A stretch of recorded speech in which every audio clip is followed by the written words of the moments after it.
Bizarre Reality Media. Indiana County 911. My brother's gone. Can you be a little more specific, sir? He took my brother. Who took him? I don't know who took him. I don't know what. Sir, take a breath. Explain to me what happened. And I looked out and there was this big red blinking UFO. I can just say this. Something's going on in the woods. Something's going on. They're not dogs, they're not coyotes. What could it be, right? I had an encounter with a skunk ape, and it completely altered the course of my life. I found a skull. I think you guys are going to want to come film this. Put him out. I just see it. Sightings of a UFO hovering over a barn. Millie woke up from a dream, and when I went into the bedroom, she said there's a monster on the wall. They saw that the creature had run through a barbed wire fence. They were able to obtain hairs. They sent the hairs to their lab, and it came back as an unknown creature.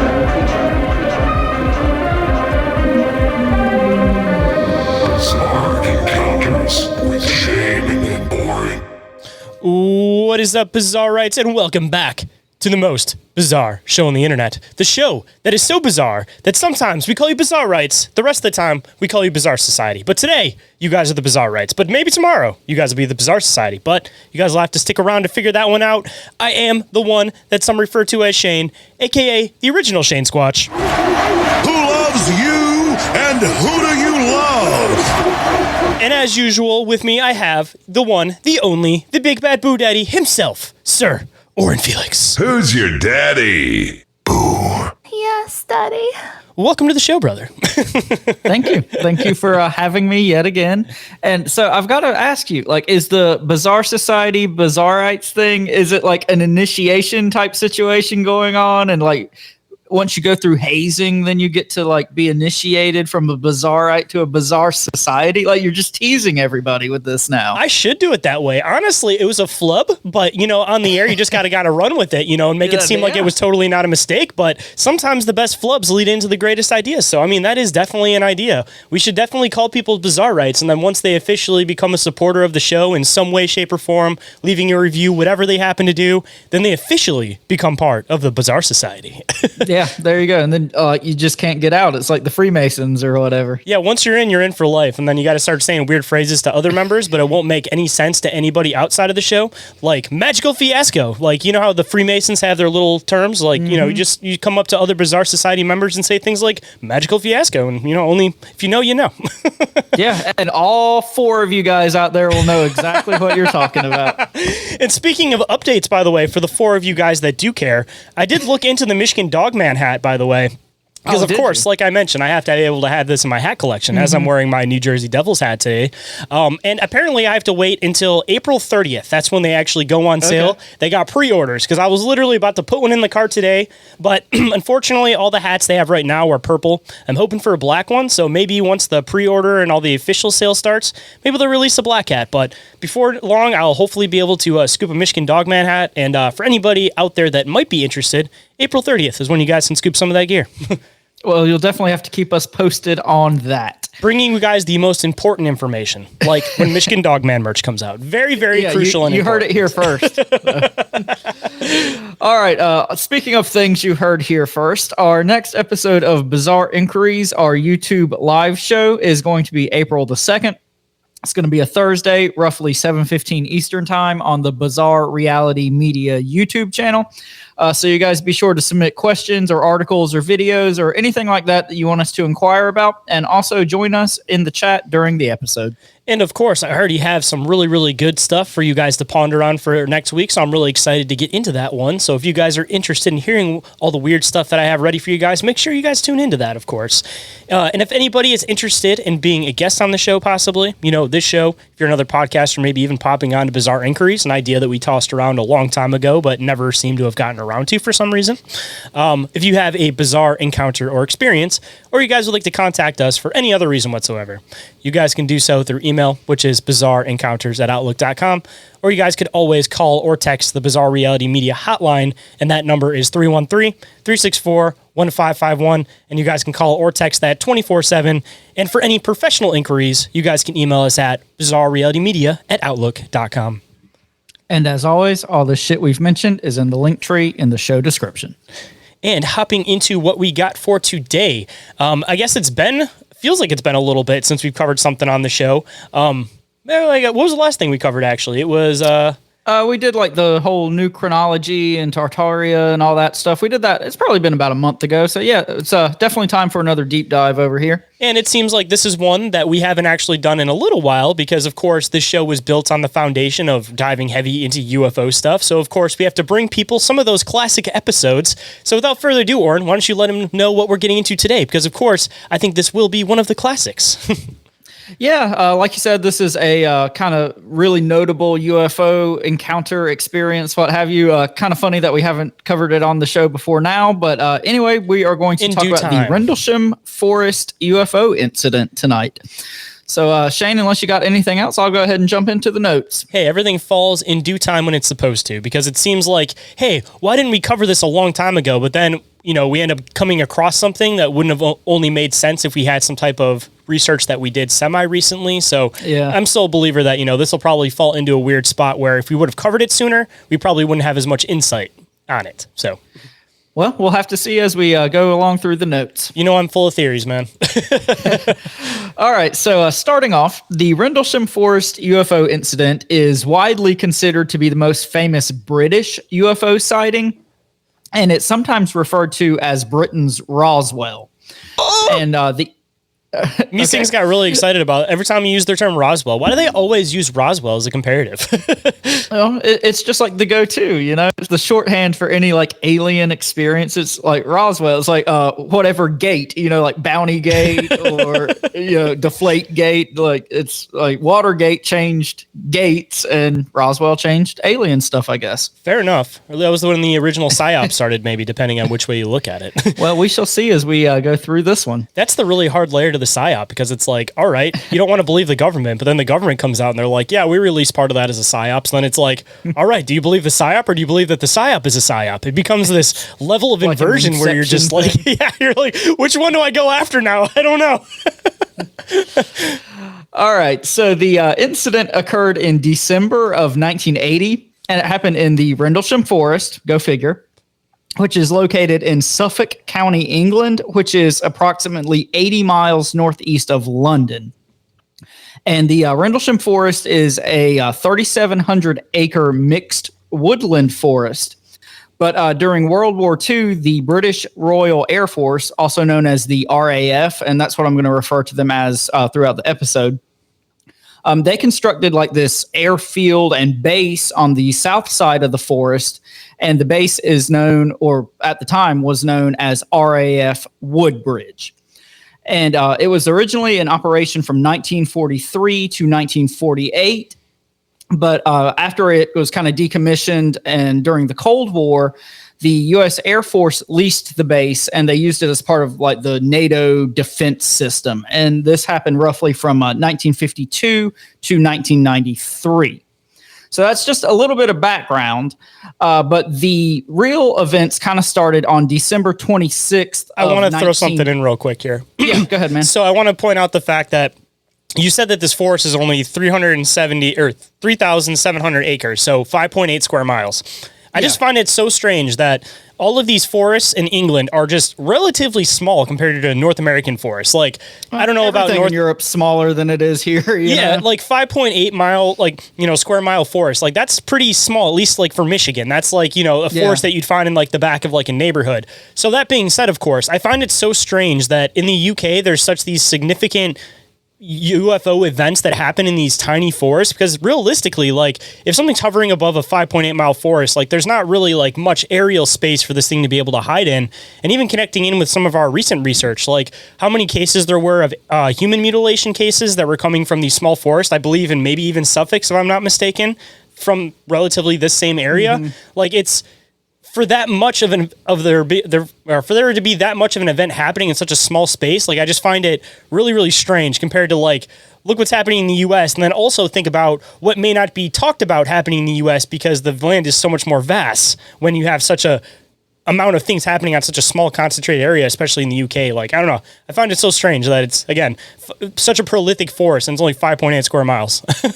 Well, keep the whole mutilation thing on the back burner. We might be talking about that later in the notes. Told you things fall when they're supposed to. All right. So in the early morning hours of December 26th of 1980, there's a man named Airman First Class John Burroughs and another gentleman named Staff Sergeant Bud Steffens. And they were on security detail at RAF Woodbridge's East Gate. And at approximately 3 o'clock in the morning, go figure, Burroughs and Steffens reported seeing a strange light like streak across the sky and descend into the Rendlesham Forest, which again, like kind of backs up to this base. So at first they believed that this object was some sort of crashed aircraft. So they went into the forest to investigate. But when they arrived in the forest, they saw these strange multicolored lights glowing in the distance. And they said that they reminded them of Christmas lights, which I thought was kind of an interesting and oddly specific point. But they also reported feeling like an electrical charge in the air. And at this point, they were kind of like freaked out, and they returned to the East Gate and notified base security. And a short time later, a base security supervisor named Sergeant Jim Peniston and Airman First Class Edward Cabansag, I believe is how it be pronounced, Cabansag. Cabansag? Anyway, probably, that's my best guess too. But those two gentlemen arrived at the East Gate, and Peniston, Burroughs, and Cabansag went into the forest to investigate further, while Steffens remained at the gate. And as the men went deeper into the forest, they said that the electrical charge that was in the air kind of intensified, and they saw several groups of these small lights moving through the trees, which to me sounds a lot like orb type behavior. So eventually they said they came upon a metallic triangular shaped craft that had multicolored lights that seemed to, quote, be emitted from the surface of the material. So it's not like the lights were like, these bulbs on top of the craft. They were like fused within the body of the craft, which I thought was kind of interesting. That's not a tidbit I've ever heard in like UFO reports before. Kind of a weird thing to think about too is that type of technology isn't like for the 60s or for like obviously back in the day, of course, that was strange technology. But like now that's essentially how like most lights are fixed is like within like screens or something like that. Like, I mean, they do a lot of cars now where like the front end is like solid and then like the lights are like built into like something like that light looks bars solid. Or something. Yeah. So it's like a standard thing now. But again, reusing some of this UFO stuff, possibly, like advanced technology that we're starting to see years later, Well, and what do we always say about like whatever we know we've got is 50 years behind what actually exists, and this was in 1980, so that would be kind of the right timeline for all that. It reminds me of that technology that was around in the early like 2000s where you had the numbers on your door and you could like boop boop boop boop boop and get the door to unlock. Yeah, definitely. All right, so jumping back in, the craft was approximately 9 feet on each side and 6 feet high, so this wasn't like a huge craft. And they said that its surface was covered with strange symbols, which sounds to me kind of like the Kecksburg UFO that we talked about not so long ago. And they said that it also had this tripod-like landing gear. And keep that point in mind, we're going to come back to that one. So as they were looking at this craft, Jim Peniston began taking photographs of it, and then it like suddenly just took off vertically and flew away out of the forest. So this was approximately 4 a.m., and 2 constables from the Suffolk County Police Department then arrived at the forest. And they said they arrived because they had multiple reports of strange lights in the sky. And this is, I think, pretty interesting. They said that a local farmer claimed that his animals had, quote, went into a frenzy. And how many times do we talk about animals behaving strangely in alien, cryptid, high strangeness type situations? And just to throw this one in too, I mean, obviously we kind of feel like we've gotten to a point now where we know that like electromagnetic frequencies have something to do with how these crafts actually function and fly. And when you actually get into the whole idea about like what type of effect that has on animals, like I don't know if you've ever seen those videos about when they get into these like weird spots where like the magnetic fields start to change. You'll have birds that'll basically just spin around in circles until basically they get so tired that they can't fly anymore and they just pass out and basically die on the ground. Like animals use these magnetic frequencies that are in the air to be able to like navigate, to know where things are. Like that's how birds migrate and everything like that. So, you know, us as people, we've broken away from this because we don't rely on these things that I think are just like natural things that we're supposed to be in tune with. But, you know, animals, they pick up on that. You know, people, you know, maybe they pick it up as, you know, that magnetic feeling in the air, possibly, that it's like we're not in tune with that feeling. We don't know what it is exactly, but like we're feeling that something is off, of course. So we're still somewhat in tune with these changes in like air pressure or whatever it happens to be. But I think it has, again, something to do with electromagnetic frequencies, because I've thrown the theory a million times on the show that I think that the way these things function is essentially like a reverse magnet. So if these things are around, there's got to be some type of like magnetic push or something that's being pushed downward that, you know, animals, I'm sure, are feeling. Yeah, I mean, if we know for a fact that animals can sense, you know, thunderstorms and hurricanes and things like that, why would we think that they wouldn't be extra sensitive to, you know, these foreign exotic materials and technology and, you know, things disrupting airwaves and magnetism and things like that? So, I mean, I think that's a really interesting point. And I think it kind of goes back to something we've said on the show a lot, like, animals seem to have a lot more figured out than we give them credit for a lot of times. In all fairness, though, I think people have the same abilities, but I've, again, said it a million times on the show. We've developed so much into relying on technology that we've lost the ability to have these natural abilities. Like, prime example, knowing when it's going to rain. You know, you have those people that have arthritis, for example, and they're just like, oh, I know it's going to rain because my knees hurt. Like, I think that if people actually paid attention, they weren't distracted by technology to little things like that, and it was more of a necessity, then we, again, would be more in tune with these things and pick up on these things before they happen. But, you know, even on the flip side, you know, we got 5G towers, we got Wi-Fi frequencies that are always going through us. We got all this type of stuff. There's all this stuff that's being broadcasted back and forth in the air at this point that I feel like humans have just become desensitized to these like changes in the air, except for maybe when you're out in the middle of nowhere. But even when you're out in the middle of nowhere, man, you still pick up on like cell phone signals and different things. So there's still different frequencies and different energies that are getting pushed back and forth on you still. So, I mean, like, again, I feel like people have just lost these abilities because they just aren't sitting in it and becoming attuned with it. We're just relying on technology. Like, who's going to say, oh, I'm going to wait for my knee to hurt so I know it's going to rain, when most people just go on their smartphone and go, oh, it's going to rain in 2 days. Okay, boom, go about my day. Well, who knows what shit all that's doing to our body, you know? But anyway, that's another rabbit hole. And I mean, pulling people away from the ability to do things naturally. I mean, that's like a whole conspiracy with the whole thing with farming, where everybody's a farmer, then all of a sudden they step by step make it so that people don't know how to do that anymore. Like, it's kind of the same thing. You know, if you're trying to make millions of dollars off of technology, you get people to a point where they're so relied on technology, they don't know a world without it. And then, you know, you can basically just charge whatever you want for it. And people are just like, how do I function without having Netflix or the internet or without this? Like, how do I connect with people? How do I do things? Like, you know, essentially make them junkies, you know? Yeah. All right. So jumping back in. Random rant. My apologies. These two Suffolk County Police Department constables, when they arrived in the forest, they claimed that they found nothing out of the ordinary. And at 5 o'clock a.m., all of the military personnel and the law enforcement officers left the forest. However, later that morning, base security personnel returned to the forest, like in the daylight hours, to kind of reinvestigate and see if they could find anything else. And when they went back during daylight, they're able to see burn marks like on the ground and on the trees, which sounds kind of like sounds like the Devil's Tramping Ground here in North Carolina, you know, this burned area of ground where maybe a UFO might have landed. But anyway, they also found a bunch of broken branches on nearby trees where supposedly, you know, this thing came in for a crash landing. But interestingly, they found these three strange impressions in the ground arranged in like a triangular pattern. And so this was probably left by that triangular shaped landing gear.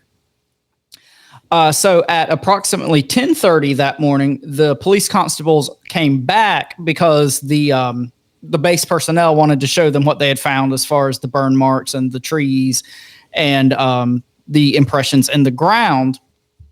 And when the constables kind of, you know, took a look at all this and investigated the scene, they concluded that the holes left in the ground were most likely rabbit diggings, which is like right up there with Kentucky meat shower shit. Brother. Yeah, We apologize, guys, for the interference, but we will be right back.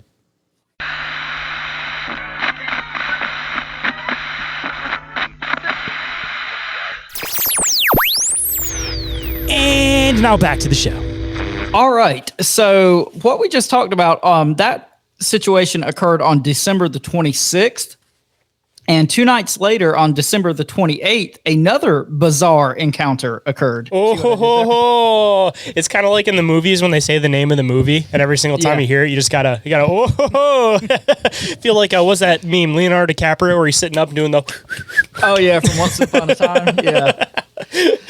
So at approximately midnight on December 28th, AFC Gregory Battram and 3 other men were on security detail at RAF Woodbridge's East Gate. So the same place where the guys were stationed 2 nights before. And these men claimed that they, again, saw a bright light suddenly appear in the sky and then come to a landing in the Rendlesham Forest. And these guys could see this like glowing light in the distance. So they went into the forest to investigate. And as they ventured deeper into the forest, they reported experiencing that same type of electrical charge in the air. And they also reported seeing strange multicolored lights that were, quote, coming from a round patch of haze. And I think that's kind of interesting. It kind of reminded me of in the Flatwoods story where, you know, this thing shot this mist and there were these kind of sparkling lights and whatnot. So, you know, just kind of some little connections there with other things we've talked about on the show. Kind of reminds me slightly a little bit maybe of like Cisco Grove, if you remember, that there was like the mist that would like knock the guy out. And also mixing in with like the robot thing where they did that arc thing with their chest where it was like sparking and everything.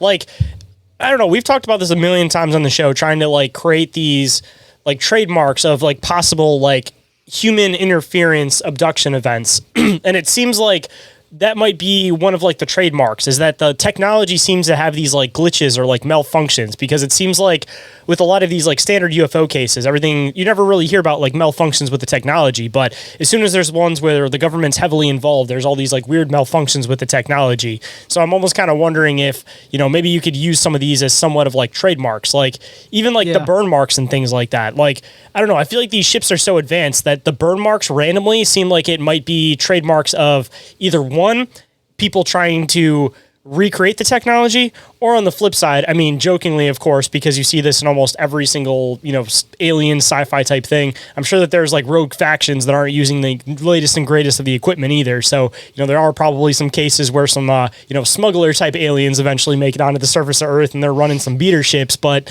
for the most part, my assumption is it's probably people trying to recreate the technology and it isn't quite worked out fully yet.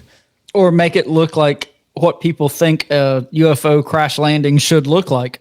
That too. Because, I mean, again, the hard part kind of falls in with, like, even going back to, like, the whole Roswell thing. It's like, yeah, there is all this weird PSYOP stuff with it, but on the other side, there's also, like, the Jack Parsons connections with it. And when you start connecting into, like, the occult aspect of things, then it's like, okay, crash landings, maybe they do seem like they could potentially be possible, because if these people are ripping, quote, holes in reality, you know, say you're flying a ship on in your other alien universe and all of a sudden there's a hole that gets ripped into reality and you're somewhere else. Like, what not a perfect scenario for there to be a crash landing when you're all of a sudden don't know where the fuck you're flying anymore. Yeah. Well, and, you know, like we said, this incident literally took place basically on a military base, military installation, whatever. So, I mean, you've kind of got to take all of it with a grain of salt at that point, you know? And even just to make in some other connections, it seems like this thing is becoming a regularly talked about idea, and it's something we've talked about on the show. The whole thing about these things, these ships being piloted by people that have telepathic abilities. And it's like, one, if you're trying to test out who potentially has these abilities, yeah, there's probably going to be a lot of crashes involved, because if somebody can't mentally keep up with what they're doing, then boom, you know, they're end up crashing. And even on the other flip side, getting into this whole thing about like ripping holes in reality and trying to essentially create portals.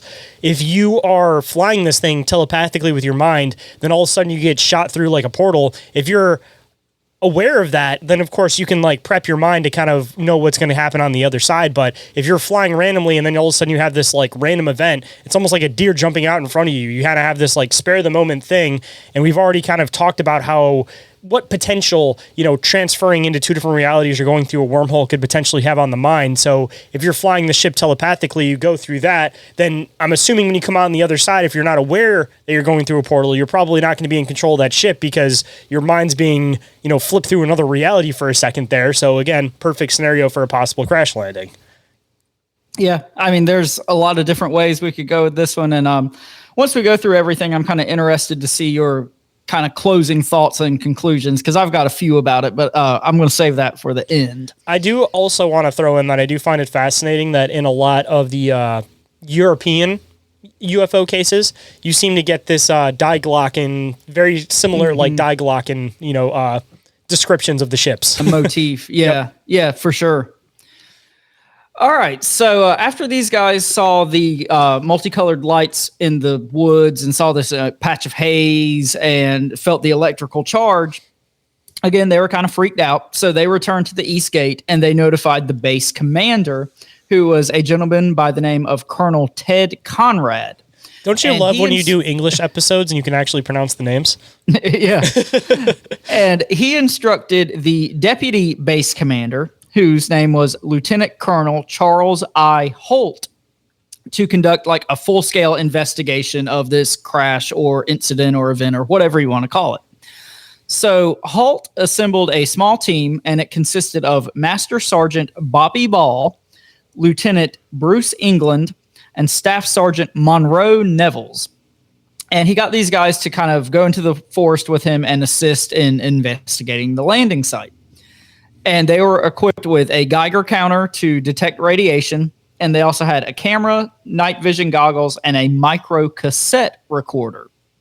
And this cassette recorder was actually able to pick up a lot of the team's like conversations as they were investigating and taking pictures and whatnot. And this recording has been called the HALT tape. And it's like regarded as being one of the best pieces of UFO evidence that we have in existence.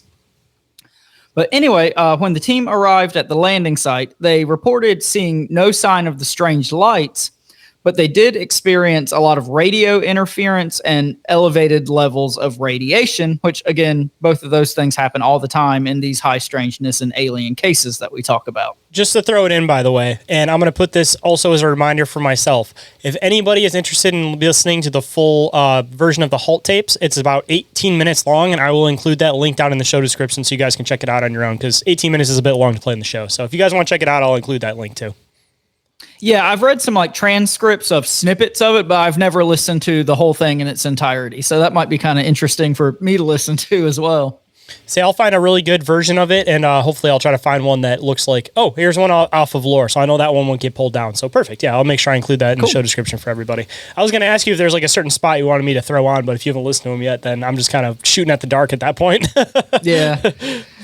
All right, so as the team were taking photos and collecting soil samples and whatnot, a strange light suddenly appeared in the distance, and they said that it began kind of like navigating between the trees and moving towards them. And at this point, they noticed this substance that appeared to be like some sort of molten, dripping metal, like dripping off of the surface of this light. And the light then abruptly changed direction and exited the forest. And it headed toward, here we go again, a nearby farmer's field, and the animals started acting up again. So this again brings to like questions about like cattle mutilations and human intervention in that, and all that can of worms. So is there any thoughts you want to add here? Just like the random substances that end up being found with this stuff. Like I recently had on Katie Page from Rocky Mountain Ranch Research, and she broke down the whole Snippy cattle, or not cattle, but the horse mutilation case. Yeah. And one of the weird things, if I'm not mistaken, that's kind of like predates a lot of the cattle mutilation stuff. Yeah, it was like one of like the OGs, honestly, as far as like actually diving into like mutilation cases and things. But one of the weird aspects of that case was there was this green goo that was found near him, and it ended up being some type of like, I think it was like a seaweed or like an algae, I think she said, that was from nowhere near the area. So I just find it really, really strange that there's always these like random substances, and a lot of the time they're like very like one-off, that you don't end up seeing them in another place, but it's like you see the constant similarities with mutilation, whether it's, a cattle or a human. They have like the same characteristics on the which ways they mutilate, but the additional like substance that is found is like it's very rare you come across the same thing twice. Like I find it really, really bizarre. Well, and even in Hopkinsville, there was like this glowing green type substance that was left like on a log or a fence post or something like that. I don't remember the exact location, but yeah, same type deal. Glowing green ooze. I mean, this sounds like there might be some characteristics here that we need to investigate, and there might be 4 turtles that we might need to call in for some help on these cases. I mean, maybe that's the secret, man. They've been telling us the whole time that all of these different half human, half creatures are just a mixture of what happens when you get involved with the green ooze. I mean, that's what they showed us through all the villains, right?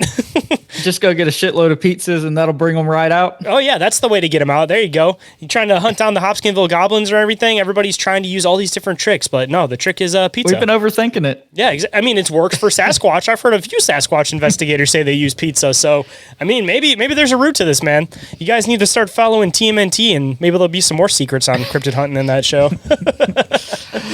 All right, so HALT and his team, at this point, they followed the light out into this farmer's field. And at this point, they said it, quote, exploded into several smaller white lights while still dripping something which seemed to be white hot. And I think this is kind of an interesting detail. This big light exploding into these smaller lights. Like, this is something I've heard with like UFO sightings. Like in the air, there'll be a big light that kind of dissipates into smaller lights, and then they come back together into a larger one. But I've never heard it, this close to the ground. How about you? Yeah, I was going to say, I haven't actually come across anything like this, but even myself, I think I've talked about my UFO experience before, where I saw the multiple red lights all come into each other and then all dissipate out in a million different directions. So it's like, again, I've seen this reoccurring in the sky, but I've never seen it up close. But the other characteristic to this, of course, if you are seeing this from a distance, is there still this like molten effect that's coming from these things? You're just not realizing it because it's coming off in the distance. And maybe some of these objects that you are assuming are UFOs could actually be part of this like orb phenomenon that's actually happening in the sky to maybe a bigger capacity. Yeah, I think there's a lot of interesting orb connections in this. And I think, like we said, the dripping, molten looking metal type substance, that's like the one detail in this case that I think is really interesting above all else, because it's just so specific, and it's the only time I've ever come across that. So this is going to sound like a really, really weird connection, but it's because we recently are covering the whole like 7 laws of hermeticism, and we're talking about how like, the micro mirrors the macro type concept. And when you start kind of breaking it down into like maybe thinking about things like atoms, and you start having this like discharge that happens from atoms where like the neutrons end up leaving like the atoms and everything. If you start looking at maybe the Earth itself almost functioning in the same way, that there's these like energetic bodies, and sometimes they basically just end up creating like these spots where they all have this like energy that fluctuates, and then sometimes they like pop off. Like, kind of a weird thing to think about, but could it be something that's essentially functioning the same way, that there's this like displacement of energy, and when there's this displacement of energy, it has to correct itself so it jumps off. And the point I'm trying to get to here is the orb phenomenon being part of all of the phenomenon. Is it not necessarily that it is the phenomenon, but it's a cause that happens because of the phenomenon? Because when we talk about the phenomenon, it tends to get into these whole ideas again of portals, other dimensions, all this type of stuff. So if we're looking at that, and we're looking at that energy displacement that's happening during those events when something's coming through from one place into the other, is it creating this like, again, like discharge, and sometimes it has to like break itself off, and that's essentially what we're experiencing with these orbs. Again, isn't the phenomenon itself, but an effect that happens because of the phenomenon happening. Yeah, exactly. And that's why it's tied to almost every type of phenomenon.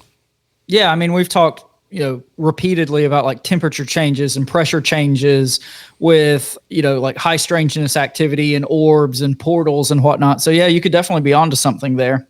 I say long-winded explanation to get around to it, but I feel like there might be something there. Yeah. All right. So after this, one light exploded into all these smaller lights, the smaller lights momentarily disappeared. And at this point, the team began like searching the ground to see if they could find any residue from this dripping molten metallic substance, whatever it was. And as they were searching, a large single light then reappeared in the sky, and it took off toward the base. And when this light reached the base, it stopped and hovered above a bunker that housed nuclear weapons. Everybody get a weapon! And then it shot this like concentrated beam of light out of like the main light, and it illuminated this bunker. And we all know about like, you know, all the connections between UFOs and nuclear installations and things of that nature. So a lot to unpack there. Talk about horrifying, though, that this is back in the 80s before people really started like documenting that, like, oh yeah, this is really what they do. Because for a while, I mean, they're trying to keep this information pretty secret, and it seemed like it wasn't until the 90s that some of this stuff started becoming semi-common knowledge about, you know, the connection with like UFOs being connected with like nuclear bases and things. So can you imagine, again, you had these weird experiences happening with these orbs that are going back and forth into the woods, and then this was no context. This thing comes over the military base again. Yeah, during the Cold War, and you're just like, we are all going to die right now. And then they just deactivate, and you're just like, well, that could have went way worse. Yeah, so, you know, nothing way worse happened. This light, you know, kind of beamed down on this bunker, and then it suddenly like disappeared and flew away. And at this point, it was like 4 a.m. in the morning. So Charles HALT and his team returned back to the base. See, and again, just something to think about as people. I know that there's a lot of different conspiracy theories on whether or not nuclear bombs actually exist. I know there's a lot of people that get into the whole like dirty bomb theory that we've never actually learned how to like theoretically split like an atom. But theoretically, if that science is true, whatever the conspiracies you believe about it, it's such a crazy concept to think that you're taking like one of the smallest things that we know about and splitting it to create this giant blast. And you're going to assume that that's not going to have repercussions in other places, especially considering that most of the guys that were doing this were diving into the occult and everything. Like the fact that ever since we started messing with that technology, that we just get everything shut off just proves that like that is something that will affect things in other layers of reality. Like, I feel like on the flip side, you know, if the society gets to a point where they use it properly in the aspect of using it for maybe like infinite power, for example, but not using it for any means of destruction, then maybe it'll be one day that these things stop turning our shit off. But, you know, until we stop learning, or until we learn to stop blowing each other up, man, like that's some real dangerous technology that could affect other layers of reality. Because I mean, even getting into the whole strings theory concept, you know, if there ends up being a rip or a fragment that happens on one of those strings, it ends up weakening every other fabric of the string around it. So I mean, you got to start kind of looking at it that way too. Like, that's just a far out there concept that I don't think people really fully understand, like the gravity of what they're explaining that they're doing here. Not to mention the fact that, you know, the U.S. is the only place that supposedly dropped this thing on 2 cities full of civilians. So, yeah, I mean, it kind of gets back to the whole like benevolent space brothers thing, where you know, you guys are destroying your planet and destroying each other, and you know, take better care of each other, and you know, we don't need to go into the hundreds or thousands of examples of, you know, these connections between UFOs and military bases and nuclear situations. And, you know, the fact that basically once we started fucking around with nuclear shit, that's when, you know, the big UFO boom happened in the 40s. So, I mean, yeah, just a lot to unpack there. Something else kind of weird to think about too. So when a nuclear bomb goes off, like, again, I've never been inside of this, but I don't know if you've ever seen some of those like artist renditions that people were doing of what they claimed that they saw, some of the survivors during like Hiroshima and everything, where, you know, they had these like drawings of people getting like skin melted off of them and just horrific looking like drawings, because obviously you didn't have a camera during all this kind of shit. But if you consider the fact that it's destroying energy on a molecular level, what could that possibly say about consciousness behind it? Like, I know that sounds like a weird thing to think about, but like, you assume when you die, like the body's still there, you know, your soul goes somewhere else. But if you're using something that's literally like splitting atoms and essentially like vaporizing energy, like what could the possibility be for the consciousness of that person? Either one, is it possible that these people could essentially be getting blasted through a black hole into another reality? Or is it possible that it's literally like vaporizing the energy presence that's there to the point where like essentially nuclear bombs could destroy consciousness on top of also destroying the body? Like, something weird to think about. Yeah, that's pretty trippy, and I don't have a good answer. Right? Like, that's just, like, you wouldn't know unless you're in that situation, but you wouldn't be able to experiment with it. It's just such a weird thing to think about, man. Like, you would assume that the consciousness would always be there, but if they're creating, like, energy weapons and things like this, like, if the energy gets destroyed, like what happens to the soul or the consciousness at that point? Like, scary to think about, man. Well, hey, we're right on the doorstep of World War III, so we might get to experiment with this here pretty soon. Who knows? I don't want to experiment with that, man. Brother. All right, guys, we got to take another break. We'll be right back.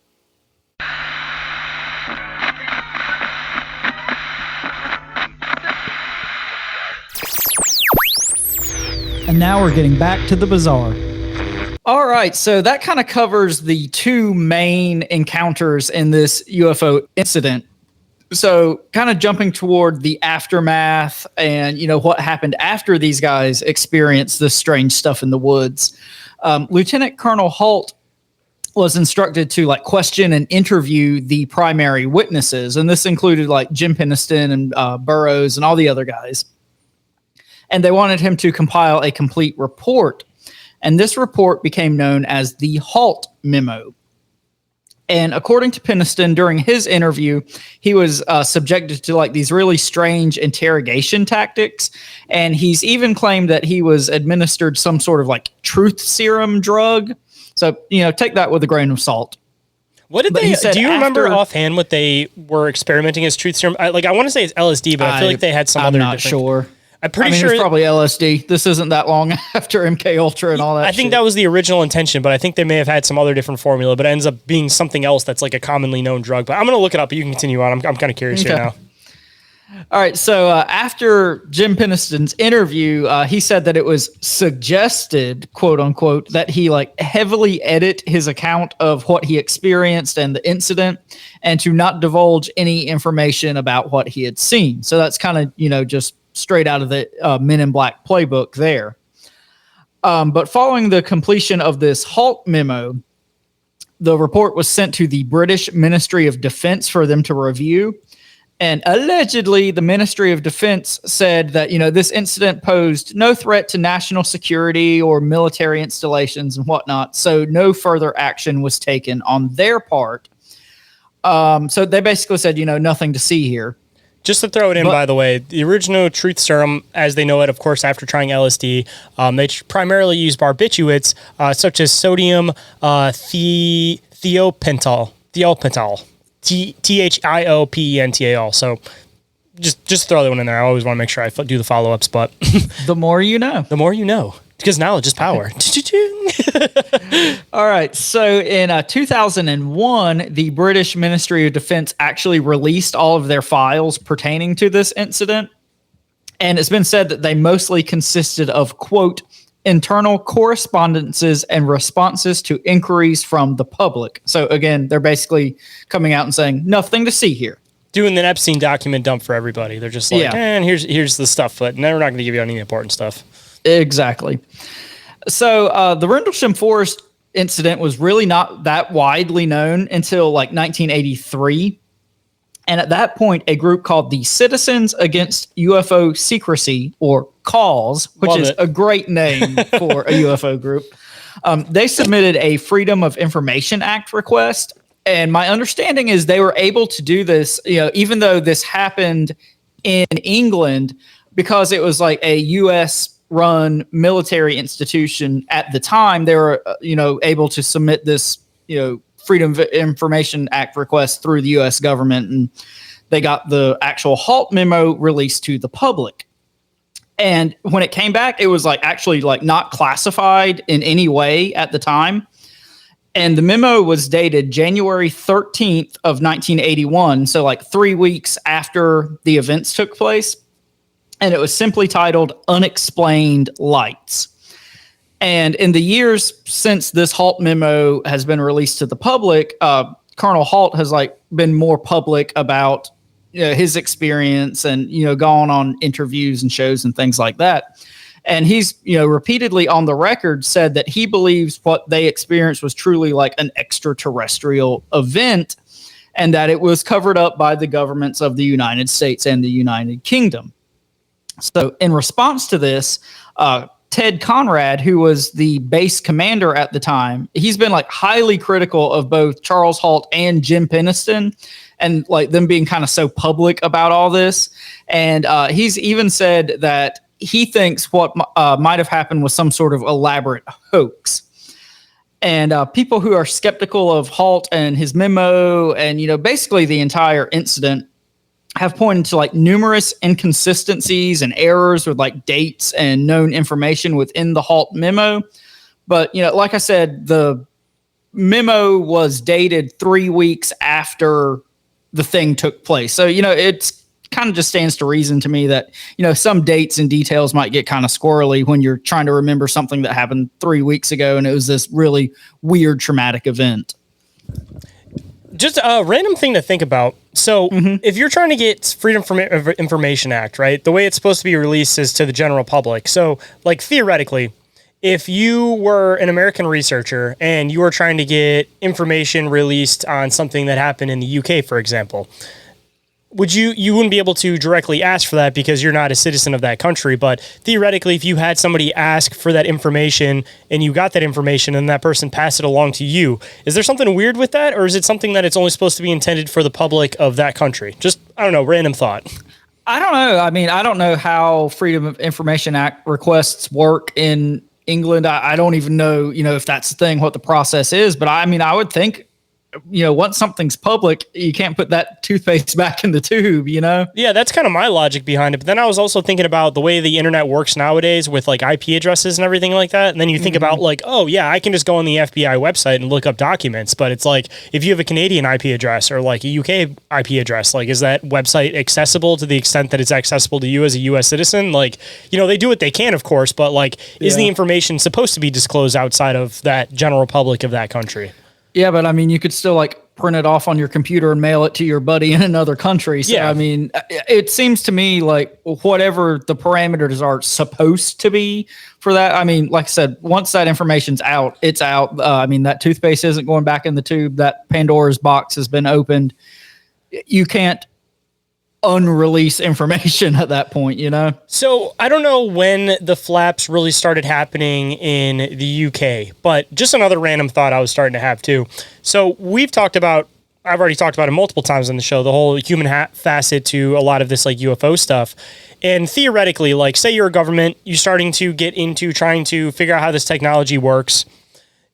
Of course, you're going to have some incidents that happen. So what not a better way to set yourself up ahead of time than to have an event that you can kind of like target stuff under. So something to think about, like, like Roswell, for example. It seemed like most of the flaps really started happening after Roswell.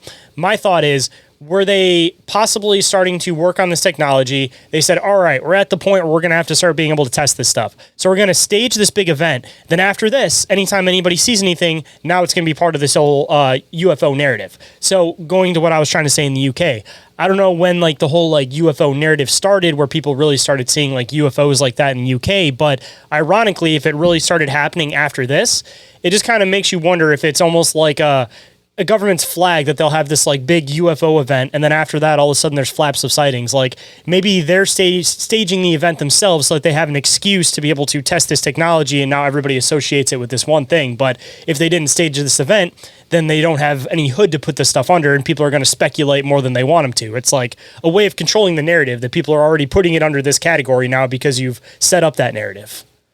I'm going to save a lot of my thoughts on things of that nature to the end when we do conclusions. Just something to think about.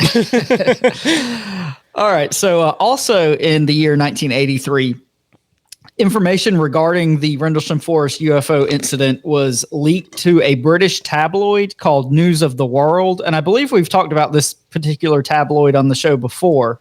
I'm going to assume that any publication has the word world in the title, probably take with a grain of salt. Yeah, pretty much. And the source of this leak was a man named Larry Warren. And he claimed that he was a former security officer at RAF Woodbridge. And he claimed that he was actually an eyewitness to the second incident, which happened on December 28th. And he said that, not only did they see this extraterrestrial craft, but they also saw extraterrestrial beings. And, this whole thing was covered up by the U.S. government and the British government. But it should be noted that none of like the established eyewitnesses who pretty much we know were there, they can't vouch for this guy being there on the night in question. So like you said, take this entire guy's story with a grain of salt. I think he's full of shit, but that's just me. Dude, this is the annoying part when it comes to a lot of these like old cases is that, I mean, you see it now and people don't want to believe it now. I mean, depending on who you are, I guess, but especially with a lot of this old stuff, it's like you have the original case, but then all of these different news places try to get into it, trying to get their 2 cents in, and then it starts to dilute the fuck out of the story. Like the whole little green men concept coming from the Hopkinsville goblins, and now that being used as the general facet for aliens when everybody's described them as grays from the beginning of time. Like, it's unfortunate that the news media takes away some of the validity of the topic in general. Like, just to throw this one in there, dude, like, I was thinking about this with the Sasquatch community, that it seems like a lot of the guys that are in the Sasquatch community, like prime example, the stuff that's happening in Ohio, everybody wants to get involved, everybody wants to put their 2 cents in, but then it's like you go on the mainstream news and you think you're getting your moment in the spotlight, but they're making it this like story that they're like making fun of you, even though you're trying to do it like serious. So it's like the news media is constantly spinning all this stuff to just kind of make it like a laughing stock. So it's just like unfortunate that they now, almost every one of these old stories has some facet that's now included because of somebody in the media, but it's like you can't take it for more than a grain of salt because they just make all this shit into a joke. Like, it sucks. Yeah, I mean, we've talked about that sort of thing on the show, you know, time and time again, how basically, I mean, even going back like hundreds of years, the newspapers would, you know, print this like really jokey tongue-in-cheek story about this like actual thing that happened. And then, like you said, it just kind of discredits, you know, anything that might have happened and really muddies the water. And it makes the actual researchers look like assholes because then they come in and they're just like, all right, this is the situation. This is what we're dealing with, blah, blah, blah. And they're being very serious about the situation. And then they don't get to see the flip side in the news studio that they're just like, oh, you know, everybody's scared of that little monster in the woods, Bigfoot. This guy takes it a little bit too seriously. And then all of a sudden the guy's like, yeah, we have Bigfoot. These are normal situations. Like, it sucks. They like, you're trying to take the situation seriously as like an actual investigator, but the journalist spin it into something that you were never intending in the first place. Well, I think that's all a really good segue into our thoughts and theories section. Perfect. So kind of the most widely accepted explanation for the whole Rendlesham Forest incident is that these eyewitnesses just, you know, simply misinterpreted multiple rationally explainable occurrences and kind of like combined them and confabulated them in their minds to create this like really fantastical situation. And this, I guess I'll call it a theory. It's not really a theory, but this explanation, I guess, kind of reminds me of like Hopkinsville, Flatwoods, when everybody was well, it was a meteor, and then it was an owl, and then it was this other thing, and then it was this other thing. Sometimes things just happen in a perfect sequence of events, you know? Like, it's totally explainable and common things that happen in this crazy scenario, but aliens, I know it sounds a lot more simple than what we're explaining, but that's not it, because that's too far. Like I said, at some point, it takes more faith to believe that this thing happened, then this thing happened, then this thing happened, than it does to be like, oh, maybe just something kind of weird happened. Just in the general consensus of the universe, man, like, people want to be like, oh, are there aliens out there? Like, that isn't even a question to me at this point. It's like, dude, do you understand, like, how vast the universe is? Like, we don't understand where it ends. Like, there's a lot more possibility to me that there's life out there than there's not life out there. Like, it's not even like a question to me whether or not there's aliens. Like, it's just a matter of like, where the fuck are they out there? Because even the people that are like, oh, you know, we've explored more of space than we have the ocean. It's like, how the fuck do you even know where the end of space is to even be able to say a number of like, yeah, we've explored more of space? Like, you don't know where the end is. Like, anybody that's just like, yeah, aliens don't exist because we haven't found them yet. Like, bro, we've probably looked at like a grain of salt on a beach or on a speck of sand on a beach as far as like the galaxy goes. And you want to tell me, yep, there's no fucking aliens out there. Like, it just sounds crazy to me to say, nothing to see here. Yeah, aliens don't exist. Like, that sounds more irrational than just saying, yeah, they're probably out there somewhere. Yeah, there's probably something weird out there. But, jumping back in, so it's been theorized that these, you know, strange lights that these guys saw landing in the forest, it was actually a meteor, and go figure, a meteor. And on December 26th, there was actually like meteor reports across like southern England. But, you know, this gets back to kind of a chicken and the egg situation that we talk about a lot with this sort of thing. could these could these meteor reports like actually have been the UFO that people were seeing and reporting? And again, this like does not do anything to kind of explain away the craft and all the other weird stuff, or, this whole other incident that took place 2 nights later. So again, it just seems like this is a lot of trying to poo-poo something away. At that point, wouldn't it have been easier just to basically go to this location, get the meteor, get whatever fragments left in the meteor, and go, look, It was a meteor. Here you go. Here's your answer. But the fact that it relies these situations, there's never the meteor. The fact that it's in speculation and that they can't, because if there's a meteor impact, there's at least going to be somewhat of like a little fragment left. Like everybody would shut up and stop asking for an explanation if you'd be like, here it is. Well, that'd be too easy. Yeah, but it's also been theorized that the smaller lights these guys saw could have been, quote, and this one's good, misrepresentations of bright stars distorted by atmospheric and optical effects, which what the fuck does that even mean?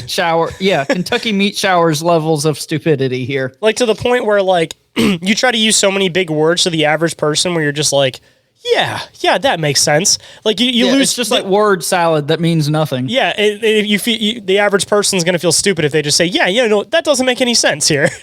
Well, and I would think, these are military men. They're highly trained. They would probably know the difference between a star in the fucking sky and something like weaving its way between trees in the forest. But that's just me. So, let's break that down. Misunderstanding of bright stars in the sky through atmospheric optical effects. What the hell are these atmospheric optical effects? Fog? Like, has anybody else ever seen, stars in the fog? But this one I think is kind of interesting. So another theory is that the, kind of big flashing light that these guys saw could have actually been the beacon from a lighthouse called the Ordfordness Lighthouse, spelled Orfordness, which is like a mouthful. The Ordfordness Lighthouse. But anyway, this lighthouse was located like 5 miles beyond the forest's edge. And at the time of the incident, this lighthouse was one of the brightest in the UK. And this I thought was kind of interesting. In the HALT tape, which is, again, the recording that these guys took while they were investigating, it kind of points to the fact that the light they saw flash like roughly every 5 seconds, which was consistent with the flash rate of this lighthouse. So kind of an interesting tidbit there, I think. Wouldn't it be also, again, to go into an easy explanation here, one, these guys are military guys that are familiar with the area. So if they are familiar with the area, they'd be totally aware of the fact that there's a lighthouse, especially that famous of a lighthouse, not too far off. Yeah. Other explanation, you go back and you stand in that same exact spot they were standing in. If you're not seeing any visible light from that lighthouse the following night, then it's like, all right, clearly that's not the explanation. Well, kind of piggybacking off of that, when the police constables came and kind of interviewed everybody and investigated the scene, they said that the only light they saw was the light from this lighthouse. But, that doesn't mean that there wasn't something weird in the woods before that. And again, these are the same guys who said these strange impressions that they found in the ground were rabbit diggings. So again, take all that with a grain of salt. None of that explains away some of the other weird stuff, like the fucking craft that these guys say they saw. But because meteors land and then they take back off, just so everybody knows. Yeah. It's totally common. That's why you never find the meteors, because they all leave the surface after. Yeah. So like we touched on a little bit earlier, it's also been suggested that this whole thing could have just been this elaborate ruse and hoax. And years later, a retired U.S. security policeman named Kevin Condy claimed responsibility for the incident. And according to this dude, the strange lights that were seen in the forest were due to him, quote, driving around in a police vehicle whose lights had been modified. What the fuck does that even mean? Well, it's the dumbest thing I've ever heard. So supposedly this guy was a security policeman and he was just driving around the forest near this military base and nobody, knew this was going on and nobody stopped him. That's asinine. There's just no way that happened. You know what I really just don't understand is okay, so there's this new film coming out about the Patterson-Gimlin film, where these people are claiming that they can basically prove that it was all staged, it was all a false film after years of debate, blah, blah, blah, blah, blah, blah, blah. Why is it that people want to put their name on destroying some type of like folklore? You know what I mean? Like, if you have good solid evidence and you mean it with like the truest of heart of like, all right, you know, I'm researching Sasquatch, this film is false, let's go investigate somewhere else, then that makes sense. But the people who just kind of like pop in out of nowhere and they're just like, yup, I was wearing the suit, or yup, I had modified police lights. It's just like, what reason do you have to do this?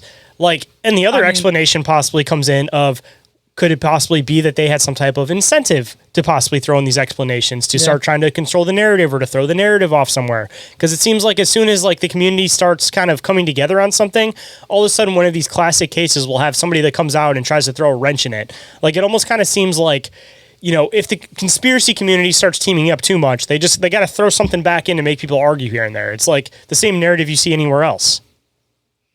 Well, I think it kind of goes back to like people who do assassinations and things like that. Like, you know, in some people's mind, and I'm not, you know, trying to equate an assassin with somebody who, you know, does a hoax, but like, no publicity is bad publicity, and it's better to be remembered and associated with something than to be, you know. Oh, that's like John Lennon's killer. Didn't he say something like he literally killed him just because he wanted his name to be associated with him because he loved him and he was mad that the Beatles broke up because he it was some stupid shit, like he just wanted his name attached to his name.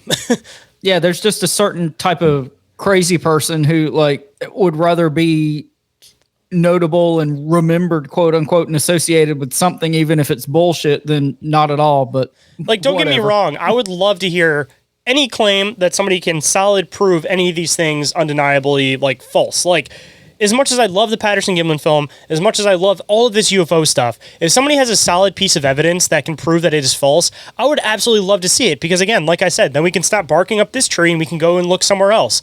But the people that throw in stuff like this, like, all right, these guys are seeing lights in the sky, and then he's like, yep, it was me driving around a police car. It's just like, it sounds so fucking ridiculous that it's just like, what? Like, again, I'm not even just saying that because, you know, I'm one of those people that just doesn't want any of this stuff to be proved false. Like, I would love to, again, see some of this stuff proved false so that we can go and look in the right direction. But, like, this claim is just outright ridiculous. Like, it doesn't even make sense. Well, and, you know, kind of piggybacking off of that, there's like no evidence to back up any of this guy's claims. And again, it doesn't explain any of the other strange stuff that people witnessed, the craft, you know, the lights coming down out of the sky, anything like that. I'm surprised he didn't follow up with, oh yeah, I also dug a couple random holes in the middle of the woods too. He probably didn't even know that the holes existed. Here's the shovel. But I think this one is kind of an interesting theory.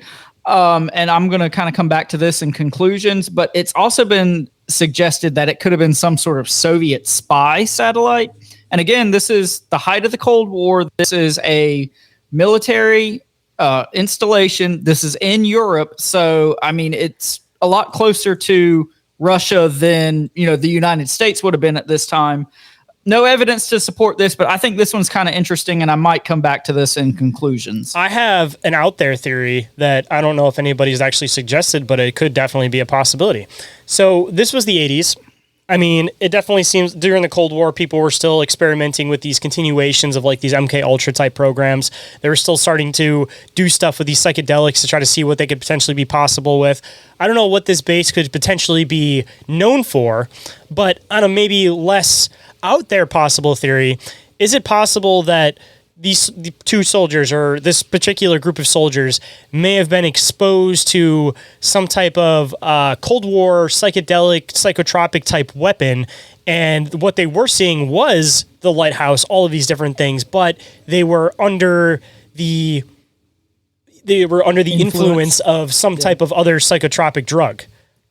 No, I definitely think that's possible. And, you know, the one guy said that he was given like truth serum. So, I mean, that's why I was saying that too. Put validity in that account. I mean, that's not that far of a stretch. And it kind of goes back to your whole, you know, human experimentation angle. Like I said, there's things that line up with that, because then it to totally make sense with the whole idea of even the police car, even with the, like, you know, with the lighthouse. I mean, obviously your perception of height and all that type of stuff has changed when you're on psychedelics, and who knows what potential subcategories of psychedelics the government could be messing with, which, like we've talked about a bunch of times, something that could be extremely intense but only lasts an hour, and when you come down from it, you didn't even realize you were on it because it's like a clean come down, for example. Like, who knows what they could potentially be experimenting with. And on the flip side, for anybody that's not familiar with things like LSD, all you have to do is get it in contact with your skin. It's not even like they'd have to go up and like drug these guys' drinks or do anything like that. It could have been something as simple as if somebody was experimenting with something on the base, they were wearing lab gloves, they walked out of that room or whatever they were working on, they may have touched a door handle. Now, 2 or 3 soldiers touched that door handle, and now they got exposed to whatever this thing was. Like, LSD literally transfers through the skin. That's how it was that was discovered that it was psychedelic, was just from skin contact. So, I mean, even without people doing it intentionally, like, it could definitely be possible just from the sake of contaminants from even like a door handle, for example. Yeah, I mean, like we said, when it comes to military shit, all limits are off. I mean, it could be anything at that point. So those are kind of some more of the, I'll call, down-to-earth explanations. As far as the more otherworldly explanations, a lot of these have basically just been popularized by the direct eyewitnesses. And most notably, Jim Peniston is the guy who's like really, really, really been responsible for, you know, the popularization of this story. He's appeared on a ton of like TV shows and documentaries and podcasts. I know he's been on Ancient Aliens several times. Here's an idea. Aliens. I've been waiting for that one, so perfect opportunity. But according to Jim Peniston, he says that the object that landed in the forest was, quote, a craft of unknown origin. And he claims that while they were like taking pictures in the woods, he actually touched this craft and he, quote, felt a type of energy and a set of numbers were downloaded to his brain. Brother. And after returning to the base, he said that he wrote these numbers down in a notebook and that he realized they were binary code, which, you know, a series of ones and zeros used for like computer language, yada, yada, yada. And he shared this notebook and these drawings with a professional decoder. Sure, whatever. And that person determined that these numbers revealed, and are you ready? Strap in for this one. It's a doozy. Quote, the coordinates of a long-lost underwater city of advanced civilization similar to Atlantis called High Brazil. High Brazil? Sure. Whatever you say, Jim. It's not low Brazil. It's high Brazil. Yeah, he was probably high. Yeah, because you were high when you thought about that one. Yep. Yeah. But again, should go without saying, but none of these claims have been corroborated or proven. Dude, I come across so much of this stuff researching the occult, and it's just like, okay, so there's so much of this that people will have these like these moments where they have visions and whatever, and they'll document all these visions down and they'll write it all down. And then all of a sudden it's like 10 years later, 20 years later, 30 years later, in some cases 100 years later now. And people are looking at this and they're just like, yep, this is ancient text. And it's just like, no, this is somebody's dream rambling that people are now looking at as literal information. Now, I'm not going to take away validity that I do think that there might be some possibility to people being able to predict things, to see things, to channel things, but you know, you got to consider the fact that there probably is a pretty good number of these texts that are just people's literal dream ramblings. Yeah, and I'm going to get into my thoughts about Jim Peniston and some of his, you know, claims and whatnot when we get into conclusions and whatnot. But see, I have a hard time with some of this stuff sometimes because if I really wanted to believe that aliens were talking to me in my head and I sat in the dark for a while, I'd get to a point where aliens were talking to me in my head. I'm just saying. Yeah, you can convince yourself of anything, right? Mm-hmm. All right, guys, this is our last break, so hold on tight.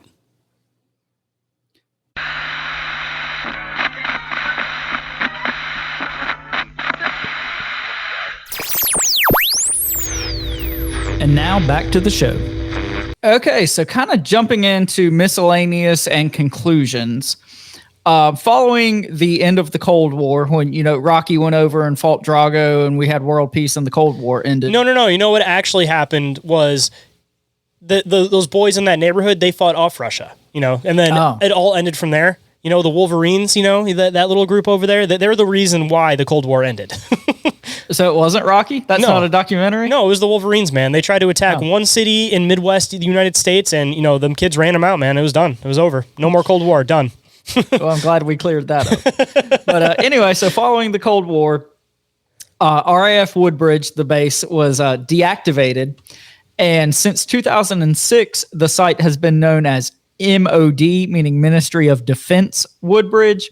And it's been used as kind of like aircraft training grounds and military housing, but it's not like an active military installation. I know it's actually called the Ministry of Defense, but maybe it's just a generational thing. But every time I hear that, all I can think of is Austin Powers. What, MOD? Ministry of Defense. Every time I hear that terminology, all I can think of is Austin Powers. Maybe it's just a matter of like seeing that so many times on TV when I was a kid on Comedy Central, every single time you turn it on. But like, I don't know, every time I hear Ministry of Defense, all I think of is Austin Powers. Well, you gotta say it like Ministry of Defense. Like, it doesn't even sound serious to me. Like, FBI, like, it sounds like a little Harry Potter ass sounding thing you've ever heard. like, it sounds a little bit more serious and like hard tone, but Ministry of Defense, like, it just sounds everything's more whimsical over there. It sounds whimsical. Yeah.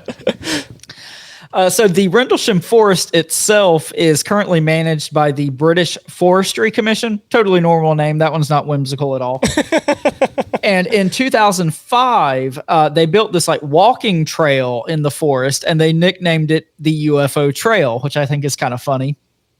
And a local artist was commissioned to paint this mural that now sits at like the end of the trail. And he said that the mural was based on, quote, sketches that purportedly represent some versions of the UFO claimed to have been seen at Rendlesham. So I think that's kind of cool. You know, it's the local community embracing the legend and all that kind of stuff, which we talk about all the time in these cases. And, you know, I love to see that.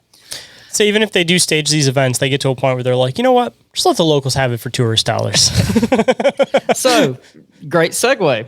You know, with a lot of the stuff we talk about on the show, specifically the UFO incidents, you know, with a lot of them, I truly think that something kind of weird and bizarre happened. Like Kecksburg, you know, when we did that episode, but I did the research for that one, I came away thinking, yeah, something weird fucking happened here. Especially just like how fast it was, like every single step, there was like an instant cover up with it.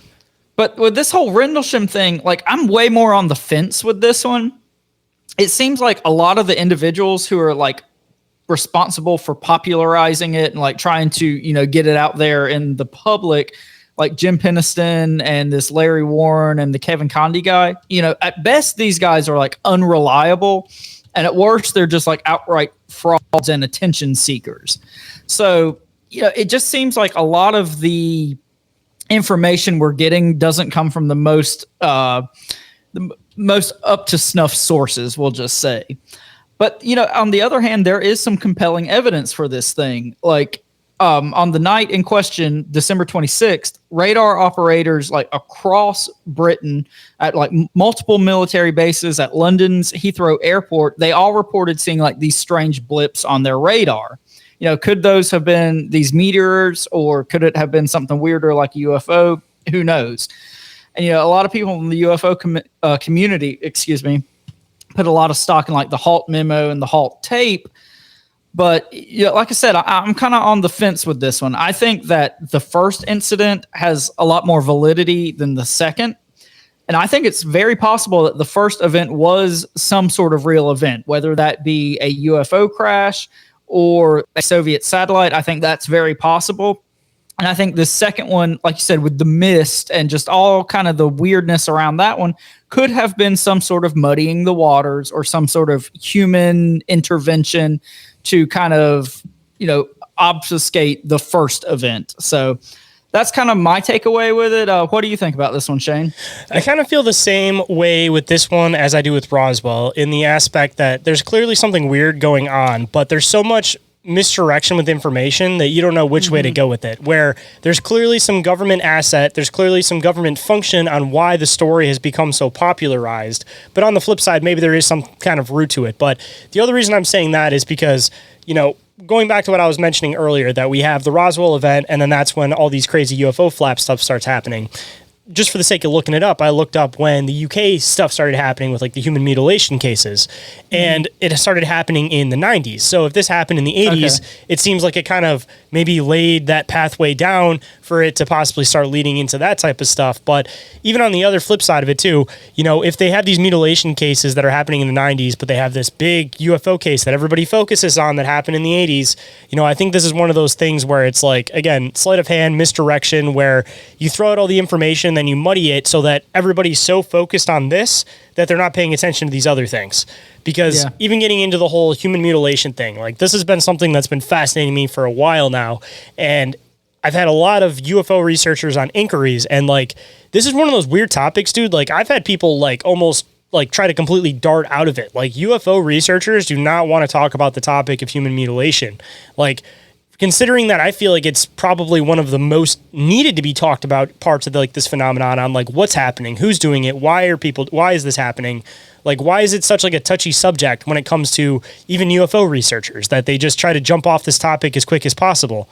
And also another topic that a lot of UFO researchers like to jump off of is the aspect of the Mormons having all of these weird ties into the occult in places like Skinwalker Ranch and a lot of this like UFO research. Like, there's another underfacet that I know I'm probably going to get myself into trouble somewhere, but there's something weird going on with the UFO community, and it's linked to the Mormons and human mutilation. Because why, again, do UFO researchers not even want to talk about this shit? Well, I mean, first off, the Mormons are basically alien UFO cult. Like, anyways, them in Scientology. Like, that's not even like a harebrained conspiracy or anything. That's just the fucking case. But as far as the human mutilation thing, you know, I totally think, obviously there are people who have ulterior motives and want to keep things under wraps and whatnot. But I also wonder if part of that is, you know, at the end of the day, talking about aliens is fun. You know, that scares people. Is fun. Like, when you start talking about human mutilations, there's no fun, happy explanation for that. Either it's fucking aliens coming down and doing it, and that makes, you know, talking about aliens and researching aliens not quite as much fun.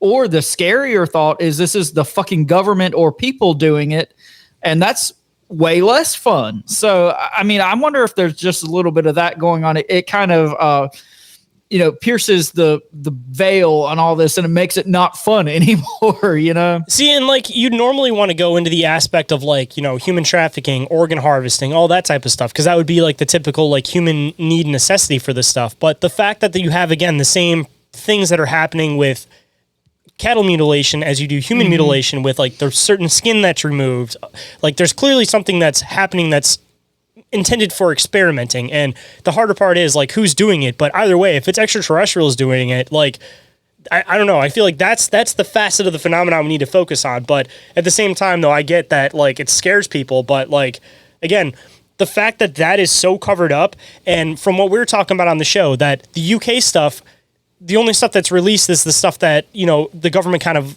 I don't want to say let's get released, but the stuff that maybe was released before they really got a hold of it. But after the 90s, it seems like a lot of that stuff drops off because they had that particular group that started like focusing on trying to deal with these cases. And some of the people that are involved in that group, if you remember that episode we were talking about, said that this faction in the US is like way more in depth and way more, they've been around way longer than the one in the UK. So again, like this phenomenon is huge, and it's hard to discuss whether or not it's like extraterrestrials or human, but either way, I feel like both sides know what's going on here. Well, yeah. And again, just the fact that this whole situation took place basically on a military base, like that just throws this whole other level of muddiness and complication into this whole situation. But, you know, kind of piggybacking off the whole mutilation angle, I do think it's kind of funny that, you know, we repeatedly talked about the fact that, you know, this was right next to this farmer's field and all these animals were going crazy. So, you know, is it possible that whatever this thing was, whether it be human or extraterrestrial, was, you know, coming for these animals in the first place, and they kind of got derailed by these guys out in the woods? So, and there's a lot of different angles you can go with this one. I think it was an intentional misdirection case, though, just like Roswell, where like something happened, maybe something didn't happen, but it's one of those things that they don't want you to ever know. They want you to just speculate on it so that you'll focus over here because there's a way other crazier shit happening elsewhere. But if everybody's always focused on this thing you'll never have an answer to, then, you know, it's really easy to control the narrative on that. And I think this is a prime case of that. with a lot of things we talk about, or most things we talk about, I come away from the research in the episode like with at least what I believe about it. And with this one, it's just hard. Like I have no like set in stone real thoughts or opinions about this one. Like I said, I think it's much more likely that the incidents that happened on the first night were more legitimate, and whatever happened on the second night could have been just like a smoke screen or muddying the waters, or the government taking advantage of whatever happened on the flaps, first like night. I always say, that you'll have the initial event that happens, and then the second night, third night, fourth night, you're like, all right, here's our opportunity. Fly all the ships, see what works, see what doesn't work. Every time there's a flap, we're going to take the opportunity to fly our shit afterwards. Yeah, so that's kind of where I fall on this one. I think there's enough legitimacy with the first event to say, something kind of weird happened, but there's a lot of weird shit, not in a good way, with the second night. And yeah, so that's where I fall on this one. I think this one, it was in a lot of ways a hard episode to put together because I was just very conflicted about how I felt about the whole thing. So, I mean, could this potentially be one of the first cases that we've seen documented of screen memories? And the reason why it's so prolific, and maybe some of these cases are so prolific, is because there's, like we've talked about in the occult, there's clues hidden within the details. That the reason why they blow up these cases is because it's the first event of them actually successfully pulling something off. And maybe this is one of the first times that they successfully pulled off screen memory, so they made it part of the public motif so that the people that research this stuff from that occult level can go, okay, so this is our history of the first time we actually got this experiment to work. Yeah, like I said, I mean, just with it literally taking place on a government military base, like you just cannot overstate the possibility of some like government chicanery going on here with this one. And that's why, and nothing to take away from the credibility of the soldiers themselves, because I firmly believe that 99.9% of the time soldiers do not have a grasp of what's getting injected into them, what's happening to them. Like people want to point the finger at the soldiers just as much as they want to point the finger at the military, but they forget that the soldiers are literally your fucking neighbor that are just following orders that these higher ups are telling them to do. So it's like, don't point your finger at them because they're just as much getting messed up by the situation as you are. No, like with everything we say, it all comes down to, the machine and, the powers that be and who's actually pulling the strings. But the experiment's not going to work if the patient's aware of it. So yeah. So anyway, that's all I got on this one. You got anything else, Shane? Nope. That's pretty much my final thoughts on this one. It's kind of the same thing as Roswell, where I think it's like purposely intended to be misdirection, that something happened, but I know it sounds cliche, but this is going to be one of those ones that we never get answers to, but it's intentional that we never actually get solid answers to. No, I agree wholeheartedly. So if you guys are interested in supporting the show and all the hard work that goes on behind the scenes, Shane, what can they do? You guys can definitely consider going and checking out our Patreon. Recently updated, well, semi-recently, I guess now. It's been a few months now, to just one tier for $2.50 a month, because I know nobody wants more subscriptions than they need to have. $2.50, it's less than a can of pop for the month, so not too bad, and you guys can support our work in the process. If you guys want to see what it's all about, there's a 7-day free trial available, and if you guys like it, hopefully you guys will stick around. And you guys can also check out the Bizarre Reality Media merch store with t-shirts starting at the absurdly low and bizarrely specific price of just $15.68 plus shipping. Oh boy. And I know times are tough out there, but if you guys would like to support our show in some other ways, one of the best ways that you guys can do that is by leaving a review or rating anywhere that you guys happen to find us or listen to us. And what's the general word for that, Orin? 1 and 5 stars only. And with that, you guys will either get love or ridicule, depending on which way you want to spin it. But either way, we're going to have fun. So hopefully you'll have fun in the process too. And you guys can also share the show. If you think a friend or a family or a loved one would like it, you can share it with them. Or if you think one of your enemies would not like it, please feel free to share it with them as well. We don't really care. Because shows like this only grow because of listener support like you guys. So thank you. I always got to throw in the PBS, of course. And I know that times are tough, getting caught up on myself. And if you guys want to keep up to date on the show, Orin, how can they do that? You can follow the show on Instagram and Facebook and just do all the internet things. You guys know how the internet works. And you guys can also catch live videos or live shows and video content on the Bizarre Reality Media TikTok, YouTube, and Rumble channels.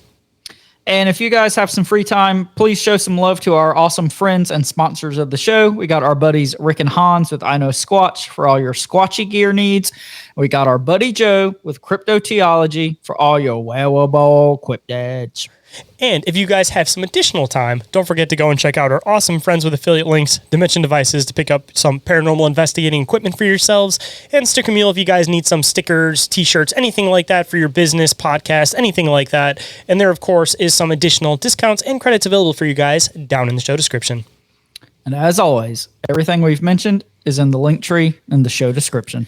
And just like I tell you guys every week, but I got to remind you guys every week, because even though you guys are Bizarre Rights and part of the Bizarre Society, you guys still need to only be if they've been hazed. Only if you guys have been hazed. So maybe a good way to get hazed is you guys got to leave those reviews. And once we haze you a little bit, then you guys will officially become part of the Bizarre Society, which, of course, everybody wants to join because we're a very exclusive club over here. But, part of the main rule to that... It's so exclusive, nobody actually wants to do it. Exactly. It's kind of like Bizarre Encounters After Dark, the OnlyFans. It is so exclusive that nobody even knows how to find it or access it.